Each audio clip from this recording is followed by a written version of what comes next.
जम्मू कश्मीर के राजौरी में सेना की गाड़ियों को निशाना बनाकर किए गए आतंकी हमले में 4 जवान शहीद हो गए। पाकिस्तान समर्थित आतंकवादी थाना मंडी सुरनकोट इलाके में अंधा मोड़ के पास पहले से पहाड़ी पर छुपे थे और जैसे ही मोड़ पर सेना की गाड़ी धीमी हुई तो उन्होंने ताबड़तोड़ फायरिंग शुरू कर दी।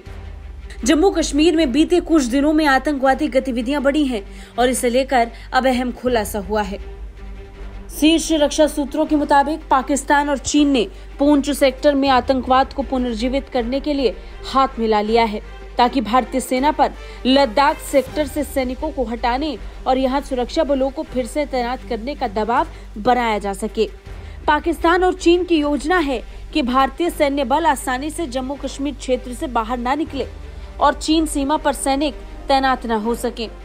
भारत ने 2020 में चीनी आक्रामकता का जवाब देने के लिए राष्ट्रीय राइफल्स की तरह सेना को पूंछ सेक्टर से लद्दाख में तैनात कर दिया था और इससे चीन पर भी दबाव बना।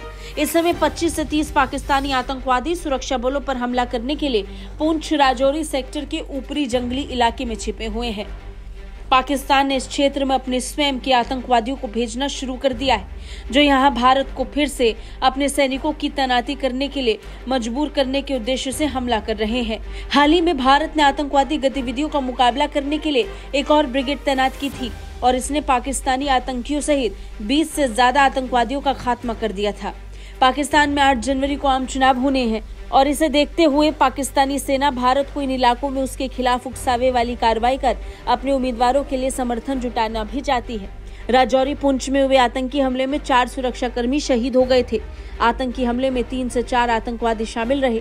यह हमला डेरा की गली और बुफलियास के बीच धतियार मोड़ पर किया गया।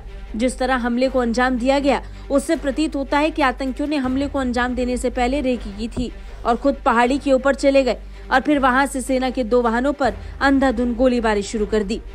आतंकियों ने धतियार मोड़ पर हमला सुनियोजित तरीके से किया क्योंकि अंधा मोड़ और उबड़ खाबड़ सड़कों के कारण इस जगह पर वाहनों की गति धीमी हो जाती है। धतियार मोड़ पर जब सेना की गाड़ियों की रफ्तार धीमी हुई तो आतंकियों ने अचानक उन पर ताबड़तोड़ फायरिंग कर दी। सुरक्षा बलों ने जवाबी कार्रवाई की लेकिन आतंकवादी उस स्थान से भागने में सफल रहे। शहीद जवानों के हथियार गायब हैं और ऐसी आशंका है कि आतंकी शहीद जवानों के हथियार उठा ले गए। ब्यूरो रिपोर्ट, भारत तक।